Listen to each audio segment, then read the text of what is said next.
Bulletproof Radio, a state of high performance. You're listening to Bulletproof Radio with Dave Asprey.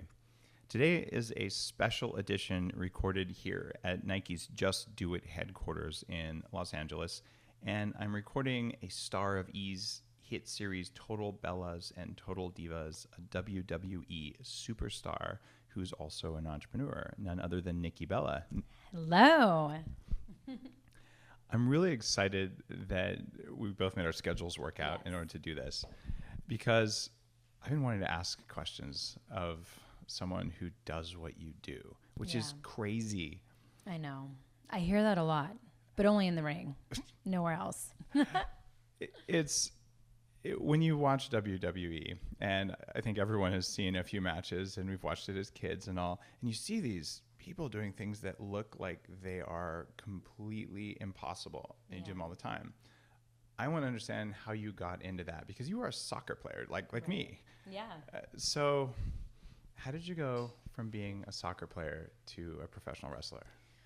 Well, so it's funny. When I was a little girl, I was obsessed with like the old Hollywood actresses.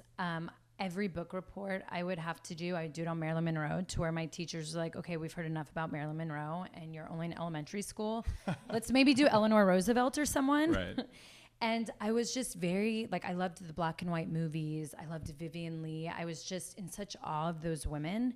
And I loved sports. I loved playing soccer. And like my idols growing up were women like Mia Hamm. And I actually remember, I thought it was the coolest thing when Nike came out with their commercial with Michael Jordan. And it was the first time we kind of saw women say, like, anything you can do, I can do better.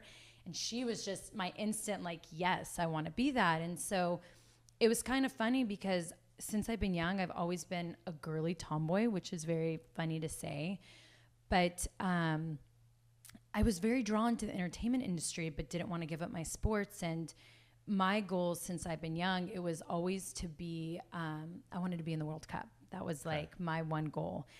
But there was part of me that wanted to be this old Hollywood actress, not like the New Day. I wanted to like walk into the black and whites with all like the diamonds and look like Marilyn and have that presence. And my sister would always tell me, like, Nicole, no offense, but you were not made like that. Just stick with your sports. And I was like, yeah, you're right. I'll just daydream into that.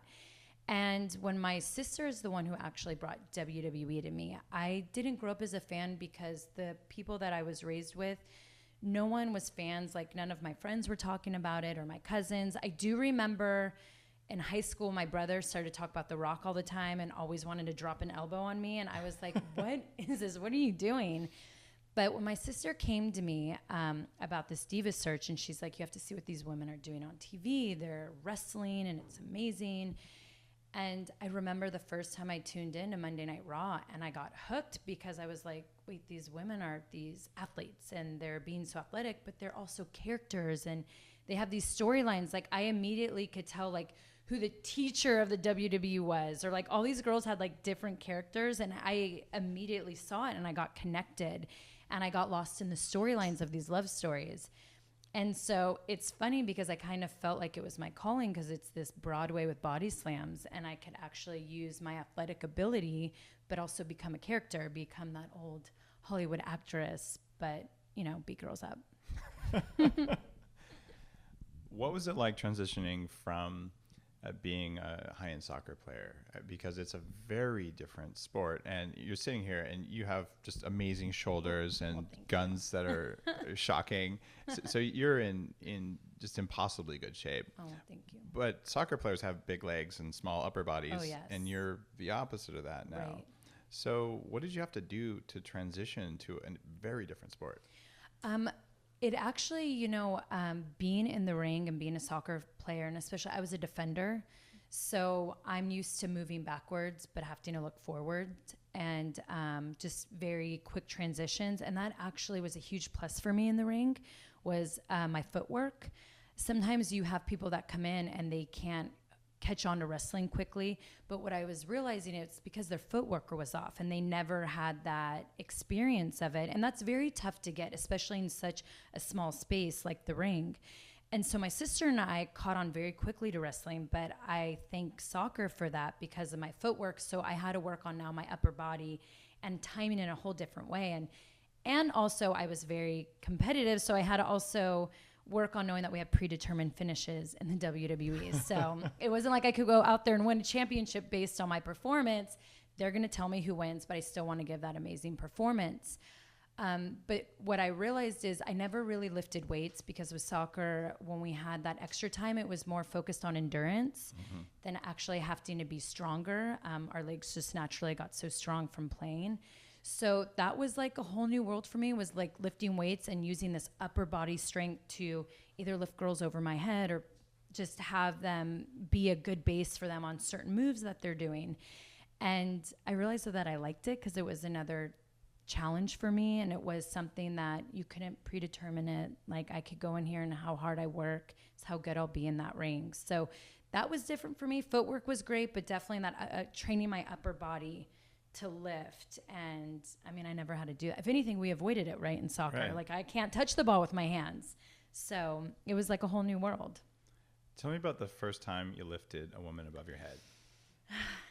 It actually was amazing. I was like, wow, this is exciting. It was very like empowering and like kind of enlightening at the same time. I know that sounds crazy, but it's, you know, when you accomplish something that you feel like you can't. And so I'm in this ring and then I'm almost doing acrobats with someone. Like I'm putting on this show, and when it works and you do this really cool move, I honestly felt like Wonder Woman. I'm like, did you just see what I did? And I knew that like with the strength of the other girl, like it's all tricks what we're doing.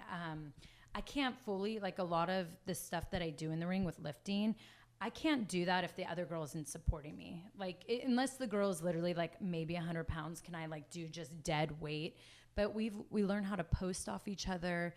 We're kind of like, I feel like the new like yogi class, we've kind of been doing it as female wrestlers have been doing it for a long time, like the couple yogi class. Yeah. Because we've just learned to balance off each other and work with gravity and all that type of stuff. But the first, I remember it. I was literally in Georgia, the Deep South, what we called it, this training facility. And I remember the first time just picking someone up, and it was amazing. And that's probably something you hadn't done since you were 5 years old, picking up your sister or something. No, I mean, we usually just take each other out straight to the ground. I don't know why I never thought of lifting her up and showing her my true strength of like, I'm the dominant twin. I wish I knew it, but that was literally like the first time ever. I mean, actually I did do cheerleading in 8th grade, which I was very proud of. And I was the base, of course. I couldn't be the flyer. So 8th grade, I was like throwing everyone up in the air because for some reason Bree and I, we grew very quickly, like above everyone else. And I'm like in middle school, actually it was elementary school, walking around 5'5", like wow. Mature. I mean, the Latin genes, my poor dad. He's like, I swear those girls are 10 years old, but we looked 16. But so I was an immediate base in 8th grade of just launching girls in the air, but it was different. We did it with our arms, and I don't know. It wasn't like wrestling. How long did it take you to where you felt really comfortable? Because what you learned was very much like partner yoga. Yeah. You had to put on all this muscle in your upper body that wasn't there before, and you had to learn the skills. Is this a 1 year, 6 months, 3 months? Honestly, it took me a good, I want to say 6 years. Wow. Because what we do at WWE, it goes beyond the sport and beyond the athletics. We have live TV. We have a live audience. And not only with our live audience, we have all these viewers tuning in live. So you have millions and millions of people watching you. And with our live audience, it's all about connection. And if you don't connect with the crowd, you're not going to get the feedback you want from the crowd, which means you're not going to get the feedback you're getting from the people in TV land, and you're not getting it from your boss or even your opponent. And so for me, it was this whole new world of like, I'm trying to learn the craft of wrestling and being the best there. But now I'm in the ring and I need to tell a story. So here I have this blank canvas, which is the ring. And now I need to paint it to give this amazing story or Broadway for my live crowd. And now I want my live crowd to interact with me and boo me or cheer me or gasp when I do something, just be lost in the moment, the story that I'm telling them. And that was a lot of work, especially when you have 3 live cameras looking at you and there's a red light. Like, you have to follow the red light. And a lot of people don't realize that with WWE superstars. Like, we have to be so aware of our surroundings. And then we work with the referee. It's always like having a third person in the match. Like, we use our referee to the fullest because he or she is always about telling that story with us or helping us and communicating. So when I thought I had it down in the training facility, I was down there for a little over a year. I was like, I have this wrestling thing. I'm ready to make it up to the main roster, go on live TV. That was a whole new world. And I was like, oh my gosh, like this is hard. And I feel like I took 11 months off after 5 years of wrestling. And when I came back, I feel like that's when I finally started to get it. And because I started to really know my audience, I started to know my brand, I started to know how I could use my craft to make me a larger than life character. So that was like 6 years in the making almost. I love it that you talked about the cameras. I went on the Dr. Oz show a couple times. Yeah. And most of what I do is on stage. So I'm on Tony Robbins stage or something. And it's easy because you connect with the crowd. You don't worry about the cameras. But on Dr. Oz, there's 10 cameras. And look at this one, look at that one. And still remember what you're going to say and think and watch the audience. And it is a neurological shifting of gears. I can't even imagine doing physical activity and all of that. So it was a cognitive thing for you. Right. Oh, big time. And think not only that, you have someone else's life in your hands and you want to make them look good. And so I'm thinking of like when I had my finisher, the rack attack, I knew how hard that was going to be at the end of the match to lift someone up. So I had to save some energy for that. But then I also want to give it my all in everything that I do. So I'm thinking of that as I'm thinking of the live crowd, as I'm thinking of my opponent, as I'm thinking of the cameras, as I'm thinking, does my boss like what I'm doing? There's so much that goes on in your mind. And it's like you have to be so prepped before you go out there and have such a clear head just to give an amazing 6 to 15 minute performance. When you're in the ring, are you more afraid of failing in your art or your craft or this whole set of things you do? Or are you more afraid of the floor when someone has you above their head? I was born super tough, so floors don't scare me. Pain doesn't scare me. But what actually scares me the most when I'm out in that ring, it's the connection with the audience. Okay. Nothing is worse for a WWE superstar than a quiet audience because it means they don't care. Right. So that was always my biggest fear. And you have to, like, your audience is going to be so different. So we're in 147 countries. So my audience in Texas is going to be a lot different than my audience in Washington, New York, Australia, Europe. So you have to learn to adapt live. And that was also very difficult because we may go out there and have this plan of the story we're going to tell, but the audience might not understand it or care. So you have to switch it up to get them engaged, because if you just keep trying to do what you're going to do, you will probably get "this is boring" chant. You don't ever want the boring chant. That is like, that is like losing the championship game in the World Cup in the worst way. To like PKs when it's like 5-5 and you miss that last one and you're like, that's like how the boring chant is to us. It's just, it's the worst thing ever. But have you had the boring chant? Thank goodness. I feel like I need to knock on wood. I have not had the boring chant. Okay. I've had some other chants that I wish I never got. Okay. But they deal, when you're in a relationship, the fans think it's really funny to chant like either about your boyfriend or spouse. All of us girls have gotten it. And I'm always just like, you're taking it all away from us women. Like, but at the same time, they're connected. They know who we all are. They know our stories. And I'm always like, that means you're watching Total Divas and Total Bellas, so thank you very much. You know our personal lives. There are a lot of people listening who are interested. All right, what do you do to look the way you do? Oh, tell me what you eat. Tell me how you exercise. A big part of what I do is, first you have to like live life to the fullest. I'm so a person that if I live my whole life with restrictions like, okay, you can never have a carb again or drink, or you go on vacation and you can't even enjoy it, I just don't believe in that. And I feel like you're not going to look the best you, because I truly feel like when you're happy inside and out, that shines more than anything. And confidence. If you have confidence, you could walk in like 3 sizes bigger and people probably think you've lost weight, because confidence is just so key and it shines so much. But my tricks to staying in shape, because I'm not going to lie, I can be very hard on myself at times. And I think it's the athlete in me. it's not for me about looking skinny. If I feel like my abs aren't looking like the way I want, I'm like, why is this not happening? I have too much sodium. But I love wine. I'm a huge wino. And that's something that you run a wine company. Yeah. So. I mean, I killed so many vineyards in Napa Valley that I literally had winemakers be like, do you want to get in the business? And I was like, I was waiting for you guys to ask. I didn't know how much of wine I had to drink to get invited. But a trick that I've done for a long time, I really love to count calories. And I feel like after all, I don't want to say diets, but lifestyle changes I've tried, counting calories works the best for my body type. And I think it's because I do like to have fun. I like to have my drinks. I like to have my sweets every now and then. I like to go out and have my girl dinners and date nights. I put my wine in the morning. So I will usually put 2 glasses of wine in my little calorie count app. So I know that whatever I consume for that day, I will make it to those 2 glasses of wine. I can't go over. And then if I never want the wine, I'm like, well, I'm under my calories, so I might as well have a dessert. Like it's such a win-win situation, and you actually lose weight. And don't get me wrong, I fluctuate like no other. One week I'll be like, you know what, I'm just gonna be on a food vacation, and I'm gonna go have I go to this coffee shop and get my old-fashioned maple donut. It's like the best ever.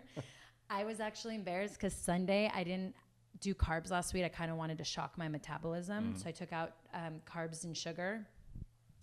And then Sunday I was like, I'm going to go get my donut. I'm obsessed with donuts. So I went in and the lady saw me and I was like, do you have a maple donut left? She goes, I think we're out. I was like, oh, maybe it wasn't meant to be. And then she yells out, I have one left. And I screamed yay so loud. And I got so embarrassed. I'm like, did I just say yay so loud for a donut? Oh my goodness. But it was amazing. But so that's pretty much my secrets. It's calorie counting, enjoying life, and also I love working out. It's therapy for me. Like when I sweat, it puts me in the right place. I feel like my mind's right. I feel like my brain is so productive in that moment. Like I have so many ideas, or I all of a sudden want to rule the world.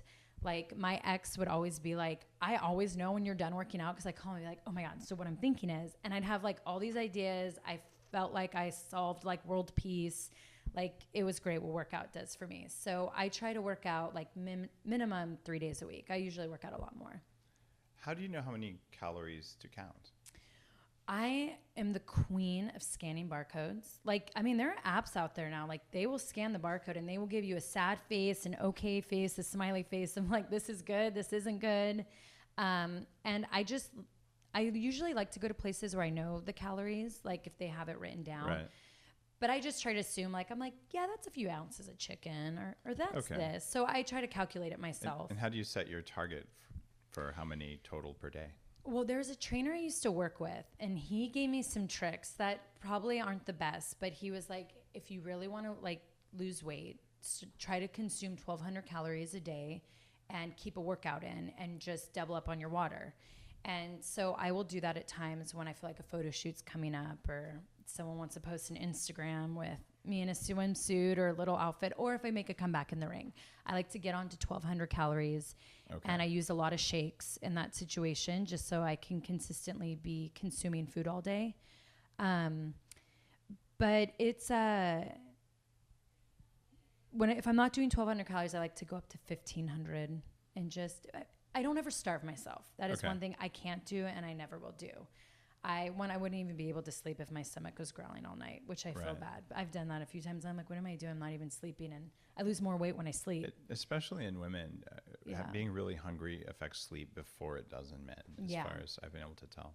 Yeah. We have something at Bulletproof Upgrade Labs, which is here at Nike, that will measure your metabolic rate and tell you exactly how many calories you can consume to maintain your metabolism now, which is kind of cool because my number is something like 2,400 calories, but I'm 6'4" and about 11% body fat now, which that's amazing. As a former 300-pound obese person, I'm pretty excited about that. That's incredible. And we also know that different calories can do different things, but if you eat 3,000 or 4,000 calories, that's probably not good for you based on all this science, even if you can do that and still keep your weight down, which I figured I could do if I ate less carbs, basically. Yeah. So it'd be interesting to get your number so that you know. That. All right, we're going to get that for you. Because I also feel, and I know, I mean, everyone goes through this, like I'm going to be 35 in November. And I can't believe what a change. I feel like I've seen it. I'm blaming my metabolism. I mean, I'm not going to lie. I even went and got my thyroid check because I'm like, I wanted to blame that first. Yeah. And my doctor called me and goes, your thyroid's fine. I'm like, dang it. So can't blame that. But I feel like I'm going through a shift. Your hair is too nice. Oh, well, thank you. If your thyroid was off, your hair wouldn't look the way it does. And she's like, well, what's the issue? I'm like, well, I have these last 5 pounds that I can't lose. And I think it's my thyroid. And I could tell I had a little bit of an eye roll from her, but I was like, let's just check it. You never know. I'm getting to that age. You're really smart to do that, actually. Oh, well, thank you. I think everyone listening who's 35 who's never had a thyroid check, unless you just feel amazing all the time, which is 5% of people now, right? It's worth looking at. So I agree, because I didn't even realize that when you get pregnant 35 or older, you have a whole new doctor. Oh yeah. I was told that too, getting closer to 35, that I needed a new doctor the day I want to become a mom. And I'm like, I don't think women sometimes realize those changes when we're in our mid 30s, because we kind of still feel like we're in our late 20s. You know, we don't want to admit it. Now, tell me more about recovery, because you kind of get beat up in the ring and you're working out 3 times a week. So I want to hear what you do to recover, and then maybe share some new ideas for you. Yeah. Well, I have to say, giving a tour already through your body lab, I'm going to probably be bothering you once or twice a week, because I wish I had your recovery when I've had some injuries. But I've loved cryotherapy. I've always have been a big fan of cryotherapy. But before that, I just would do a lot of physical therapy. I'd also listen to my doctor. When I had my neck surgery, he was like, if you stay in your neck brace for 6 months straight, he goes, I promise you, you will have incredible results. And there were so many people telling me, like, you only need it for 3 months and you only need this. And he would tell me, stay off of freeways, try not to be in cars, do this, do that. And so for me, listening to my doctor with my recovery was so amazing. I got back into the ring 7 months later, when majority of people who had my injury were like 14 months or even longer than that. And I truly feel like, because I listened to my doctor and I followed exactly what he said, that helped me. But it's also, sometimes I think when people get injuries, you feel like, okay, now I have to just sit at home and let this heal. I started working out with a neck brace, I think it was 2 weeks after surgery, because I knew, like, I was taught by my ex that you need to move your body. Like, sitting down, your body is not going to heal faster. You need to get it moving. And so I just would start to be very active and not want to sit around. And I feel like that helped me a lot. Power of prayer helped me a lot. So those are some of my tricks. I think I did some other things. Now walking through your lab, I'm like, dang it, I needed this. It's possible now to recover faster than Mother Nature ever intended. Yeah. And what I've found, even in my own life, I'm no professional athlete, but I'm a CEO and I've been an entrepreneur and tech guy for a long time. And there's times when you don't need to just burn the candle at both ends, because it turns out you can also burn it in the middle. Yeah. And in awesome. that kind of we'll call it a sport, no matter what you do, no matter how successful you are, there's always more work you could do to be even more successful. So it's entirely possible and even likely for people who think like that to burn out. So then it comes down to recovery. Yeah. And I ended up building Bulletproof upgrade labs at my house and saying, for me to travel 150 days a year and still be awake when I'm with my kids and to just run at this pace and to do this show and books and CEO stuff, I didn't have a choice. Yeah. So I built all this stuff, and I have more energy now at 45 than I did when I was 35 or 25, frankly. Yeah. So when we take that stuff and use it for athletes, is it really possible to send a signal to your skin that says, build more collagen? Right. It is, and that signal doesn't come from Mother Nature. Mm-hmm. Being in the sun for a little while can help, but too much sun, we all know, is not good for you. Right. But no sun isn't good for you. But what if you got the good parts of sunlight without the parts that cause the skin aging, and you saw a 25% reduction in wrinkles because you laid on the right frequency of light on a bed while listening to a podcast? Yeah. You sort of get your time back. So I'll take conference calls doing this kind of stuff, and I'm still working, but I'm putting the signal back in. And cryotherapy is really cool. In Headstrong, my last book, I told everyone, look, take a cold shower. So at the end of your shower, put it on full cold, hit your forehead and your chest, which is the worst parts, and you're going to swear at me for the first 3 days. And the 4th day, magically you somehow feel better. And I couldn't tell you why, but last week a mouse study came out where they were testing cold exposure and doing all kinds of interesting stuff. And there's a compound called cardiolipin, which is inside your mitochondria, these power plants in your cells. And it turns out after 3 days of cold exposure, it shifts radically and your cells make more energy. Wow. So here you are, a professional athlete, saying, how do I get more energy? How do I recover faster? Well, it's no wonder you love cryotherapy, because you're able to turn those signals on in the body. And this is stuff that doctors don't normally know. Yeah. And physical therapists and physical trainers, they're going to know every little muscle structure. But you look at what's underneath those muscles. How can you recover faster? And that's from an injury. Yeah. But I want to know, after you do one of your heavy workouts, what do you do right afterwards? What do you do that night? What do you do the next day? Well, so it's funny, a few times I've gone into the cryotherapy chamber because it is crazy. Every time I get out of the chamber, I would feel brand new, like I was given a new body. Yeah. And that feeling is like very addicting. So sometimes that would be every now and then I would do that. I have to say, I feel like I stretch, but I feel like I could do so much more for my body. When certain places hurt, like I feel like my knees are, getting a little worn. I'll ice my knees, but I feel like I need to actually be a lot better after my workouts. I have done this thing. I do a lot of ART with my neck and my body. It makes me feel so good. I go into And this. for listeners, ART is active release, which is when therapists will push on a muscle knot and make you move anyway until the muscle gives up. Good description? Very good description. And for me, even though they're usually they do their chiropractics, but for me, like doing the I just didn't like really the popping of my bones. I didn't like that feeling, especially when it came to the neck. That just terrified me. But the active release therapy, I can't tell you, I feel so amazing. And especially I get a lot of issues in my hips, and I think a lot of women do, especially when you work out a lot, and they would just open me up so much. But he puts me in this machine, and even the other day I did a leg day, and I was like, hey, can I come by?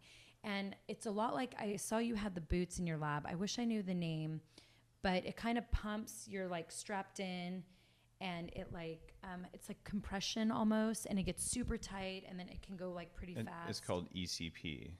It's almost like a blood pressure cuff you're talking about. Yes. Yeah. So what this does is it squeezes all of the muscle and lymphatic fluid in your feet and your legs, and then in your torso and in your arms. I have one of those at home as well. I love it. And you know what I've noticed is when I do those after my workouts, I sleep so much better, and then I'm not as sore after a workout. It's really funny.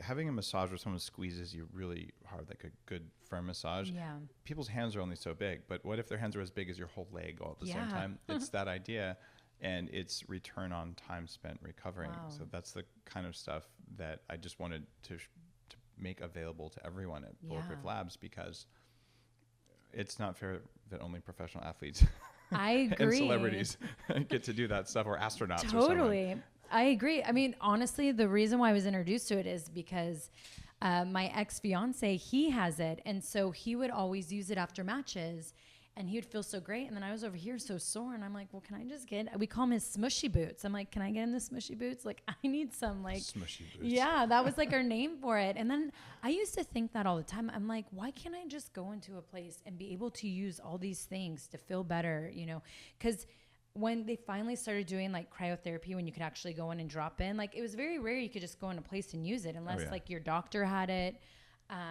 And when that happened, I was like, yay, us normal people. I mean, I say normal, but you know what I mean? Like I can't buy a chamber and put it in my house. But I want to use all that stuff.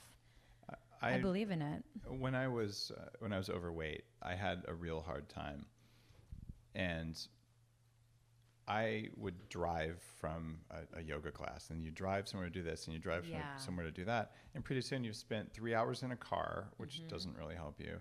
And you've done a few things. So it's always this constant stress. Like, I want to do more of this stuff, but I can't do it. Yeah. So what I said is, I'm going to put all of it at my house, which is crazy expensive and ridiculous. But I did it because I knew that if I could work out the pathway through all this technology, if I only have an hour, can I get 4 times more results than I would get if I didn't have that? And then I said, all right, this has to be shared. So we opened in Santa Monica, And then here with Nike, we're actually providing the technology, which is super cool. So in the Nike video, you see our cryotherapy and some of the other stuff, which to me is an incredible honor to be able to show athletes like you and all the amazing athletes here. After your workouts, not just after injuries, you can recover faster. Right. Part of my story is I worked out for 18 months, 6 days a week, an hour and a half a day, half weights, half cardio. I'm like, I'm going to lose this weight. I'm never going to have another knee surgery. I'm done. Yeah. So at the end of this, I still weighed 300 pounds, which was really irritating. I was strong. I could max every machine except for 2. And I said, all right, I'm going to do something kind of risky. And I did a really high risk thing called laser tag, embarrassingly. And I love laser tag. so I've only fun. done like a few times, but it's so fun. And I squatted and I twisted and I blew up my ACL. And I was so just disheartened. After all this work, I'm still fat and I'm going to have another knee surgery. And it just felt like such a failure. Like, what's wrong? Right. And that was part of that path that led me here. Yeah. And to be able to say to someone who can do things I don't know how to do, hey, you can prevent that stuff by recovering properly. And in retrospect, what I did is I would overtrained. Yeah. And I feel like overtraining is a big risk for all of us, whether agree. we're pro athletes or not. Do you ever overtrain? You know, I feel like I do. I feel like what I've noticed with my body type is the times that I have trained a lot during the week, I actually feel like my weight goes up.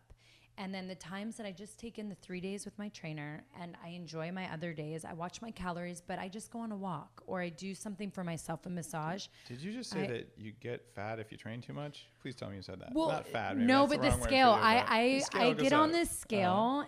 I don't know if this is right or not, but I like to weigh myself every day.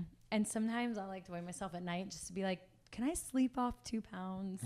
Like I'll like make myself sleep water, in. but Yeah, right. Exactly. And I just would notice like the scale going up. Like lately I've been lifting a lot, like heavier with weights, and my scale's gone up. And I'm like, am I doing too much to my muscles? So am I retaining water? Because are they, like, I always think about that stuff. Because I feel like when I really relax them, I seem to be like thinner. And so I'm like, wait, are they happy now? They're not like inflamed. I've always been curious about that. And I've always, and you probably know this, stress, like especially being an entrepreneur, I feel like more than ever in my life, I stress out a lot. Something goes wrong with our clothing brand and it's the website or it's this. And sometimes I'm answering calls at 9 p.m. And so I'm going to bed stressed. And I feel like right now I'm like, I have fluctuated more than ever, but then I'm like, maybe stress is a lot of this. And I don't know. I know you would know that. It comes down to cortisol, which is your stress hormone. If you have too little cortisol, you're going to feel like crap. Yeah. And most people, though, get too much cortisol. And it comes equally from a heavy workout, from a lack of sleep, from jet lag, or from emotional stress. And the voice in your head can do that. Check. Yeah. I mean, and it turns out being on camera, whether you're working in TV or live events like you're doing, is one of the most stressful things because you have to look good all the time. Yes. And so I've talked with a lot of actors. It's a similar thing. So if you had a really emotionally stressful day, it feels good to say, all right, I'm going to go to the gym and burn that off. And you will burn off your adrenaline and all. Like adrenaline will help you feel better. But if you do that regularly, you tend to get inflamed because your cortisol levels go up. But what would you say if I told you that we could measure down to within 2 ounces the amount of water, total water in your body, and even tell you how much is in your cells where it belongs and how much is outside your cells where it's inflammation? That's incredible. And you can track it every day? Yeah. That's what we do at Bulletproof Labs. Really? Yeah. Can I come over and get this all Totally. checked? We'll I hook you feel up. like I need it like right now in my life. Like I need all that. I feel like everyone needs that. You need to know. Everyone does. This is the stuff that should be at every drugstore. This should be at every exercise facility because we have the technology now and we didn't have it 10 years ago. It's new. And so no one hears about it. And I'll tell you, when I get on the scale in the morning, I don't really care about the top line weight, but I can tell you I have 28.2 pounds of fat in my body. Yeah. And I can tell you that my visceral fat, the really dangerous stuff that you can't see, is very low. That's that yellow, right? If you were to cut it open. Well, that's the fat that would be packed around your organs that's yellow. Okay. You know, that's me trying to sound like a doctor. Yeah, no, but it is yellow. The yellow stuff. You have the stuff. white fat under your skin, you have the yellow fat around your organs, that's bad, and you have the brown fat between your shoulder blades that causes you to burn sugar and burn fat more effectively, and that's what cryotherapy does for you. Oh. So there's basically two big types. Yeah. And people walk around saying, "Oh, you know, I drink all the time. I eat a ton of junk food, but look at me, I'm reasonably healthy." Yeah. And then you look at them, and they're off the charts fat, but it's called skinny fat, and it will wreck you. Wow. But now you stand on something for 3 minutes that tells you all of this, so you know what's going on in there. And when you have that, that can dictate, okay, we're going to take you and put you on the thing that grows muscle 3 times faster than lifting weights, or we're going to say, please don't do that. You're super stressed. Why don't you get in the virtual float tank, and you lay on your back, put on these light sound goggles, and it'll put you in this really relaxed meditative state like a float tank, but without having to mess up your hair with salt water, which is kind of a problem. Major problem. But it's really cool to float, no doubt about it. So it's really neat. It's a very different approach, but the idea is that you can know, and even if you just look once a week, so you're saying, all right, is my left arm more muscular or less than my right arm? So you can measure an imbalance. You can also measure that with strength. So a good trainer, a good functional movement person, I'm sure you work with lots of people like that, they're going to see it in your results, and we can see it in your body electrically and biochemically. And when you put that data together, you're saying, oh, my left arm is actually not doing as well. We can even tell you whether the cells in the left arm are going to heal less quickly than the ones in the right arm. Wow. And it's 3 minutes. And all of a sudden, all of your path through your day, and today's a recovery day, even though you thought it was a workout day. Yeah. And today's don't fast today. Like, your body doesn't need that. Today is take care day. And then another day you come in and go, I thought I would take it easy, but I'm primed. I'm ready to go. And when you do that, the return on investment for your body and your brain is higher. And it's amazing. Because you're an entrepreneur, well, you have to have your brain working too, not to mention that you have to be able to pay all of that attention in the ring that no one would think about. Talk to me about what you do entrepreneurially as someone running a company. My sister and I, we, being WWE superstars now for almost 12 years, my mom's an entrepreneur, and actually all the women I was raised with are entrepreneurs. And being raised with very strong women, I always had that drive to either run my own company or just want to be my own boss. And WWE gave us such an amazing platform to really have the tools of being that, because we had to create our own characters. Like, Vince McMahon gave us this amazing platform. He gives you the ring, he gives you live TV, he gives you the TV time, but then it's what you make of it. And so it's funny, we already started to be entrepreneurs, and I started to learn a lot about building a brand. So my sister and I really started to study the audience and our fan base, and really were like, how can we make the Bella Twins a brand? And then we got the opportunity of our reality shows, Total Divas and Total Bellas. And we saw that even more as this platform to grow as entrepreneurs, but also to have a voice. And being just talent on Total Divas and Total Bellas, I knew I wanted more. So I worked a lot behind the scenes because I wanted to be an executive producer. I just didn't want to be talent. And so now I'm an executive producer of both Total Divas and Total Bellas, because I crave being a part of the creativity and more than what it is just to be in front of the camera, and just having control of my brand. Because I realized they would feed you so much of what to say, or this is the environment, but I didn't have control of my brand in that way. And as an EP, I have so much more control. I have to be taken seriously more, which that's been a learning experience from being talent and then coming more into an executive level of having people want to treat you more now as a coworker instead of talent. But my sister and I just knew that anything, it's kind of funny that I'm wearing the shirt I'm wearing. As we grew into being entrepreneurs, we just wanted to have purpose.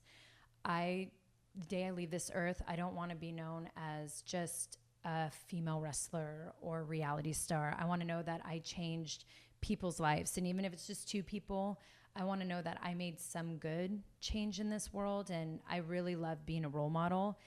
And so that's why my sister and I created this company called Birdie Bee. It's not even a year old. And I have to say it's been such an amazing learning experience being an entrepreneur, of letting other people have a voice in your company and giving them the power to control things, and then it gets out of your hands and a lot of mistakes are made, but it comes back on the owners. And hiring people that have your vision and your passion, I think that's been the biggest learning experience for me as an entrepreneur, because some people can have an amazing resume, but if they don't have your passion and your vision at the end of the day, you're not going to grow the company to where you want to grow it to. It's also learning. I've learned. Hold on, you've only been doing this for a year, and Yeah. you magically figured this out. Who taught you that? myself going through it. Okay. Learning from mistakes. Evolution. Okay. Yeah. And I'm so happy that it happened less than a year and not like years from now. But then it's also stuff that I was like, I was raised to know this, but I'm also a very trustworthy person. And I feel like what I've learned being an entrepreneur is I need to have more of that hard shell and like be more of that woman boss where you're not known. Just because you want to control certain things doesn't make you a bitch. It means that you just want to be the best that you can be. And so I can't tell you how much I've learned in the past 9 months. But my sister and I, we've started this company, Birdie Bee, and we really want it to be this amazing community for women. Like that goes way beyond apparel. And we give back to charities every month. We like to pick different charities. And we're just in the process of it. We already like want to go through a revamp. We just have learned a lot from it. We also have a wine label, and that, what I've realized is a lot of fun for me because I am a huge wino. So I'm like now in the wine industry, like Napa Valley now, it can be a business trip, not just a trip for pleasure. And it's so much fun to see the process of it and know that it's mine. It's like, I get to go, I always make sure I'm there for bottling because I think it's so amazing to see your wine get bottled and then get the labels put on. And I've really, really enjoyed that. And it's also just been fun to continue to grow my sister and I's brand. And I think some people are made for it, but I guess out of it all, my sister and I have realized from the beginning at WWE that we've had this amazing fan base. They literally have called themselves the Bella Army. And for me, when I see brands that do so well, it's because you have to appreciate what your foundation is. And like our foundation are our fans. Like Brie and I know that we'd be nothing without our fans. And so as we grow this brand, we really love having it be very much appreciating who our fans are. So whenever we create a company like Birdie Bee or Bella Radici, we're always thinking of our fans, as well as our reality show. I put my whole life out there, and I'm not going to lie, it's very hard to relive at times when you go through the downs in your life. But then I think how many people go through what I go through. And again, it's just that purpose. It just gives me purpose in everything I do. If someone came to you tomorrow as an athlete, as a human being, as an entrepreneur, and said, based on everything you've learned in your life, what are your 3 most important pieces of advice for me if I want to perform better at everything I do? What would you say 3 most important things are? I would say if you run a company or you want to start a company and you have investors, be a part of everything. The books, where the money goes, who you're hiring. Hire people with passion, with your vision, but know the ins and outs. That's one thing that I wish someone told me when I started a company, instead of relying on others, that even if I wasn't the one putting the money into it, I should know where the money's going. So have a good degree of visibility and control. Yes. Okay. Second, whatever it is you do, have passion for it and make sure that it makes you happy. I think if a job feels like a job, you're not going to have happiness in your life. But if your job feels like life and it's happiness, to me, that's true success. So it doesn't matter what the paycheck is or where you live. As long as you're happy, success can be anything. And so for me, just love what you do and do what you love, and life is so much better and so much more comes to you. And 3, I would say know your top 5 values of what you value in people and what you value in your life, and put that into your work and put that around the people that surround you. I've realized that the 5 people that I keep close to me, I like having those 5 values in each one of those people because they make me a better person. And that's something that I've learned actually from the past 12 years, that I wish I knew that when I was younger, and I wish a lot more younger people would know that the people that surround you the most make you who you are. And I wish when I was younger, I surrounded myself with a lot more better people.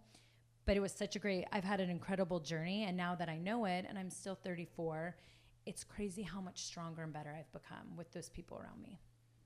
Beautiful. Nikki, thanks for being on Bulletproof Radio.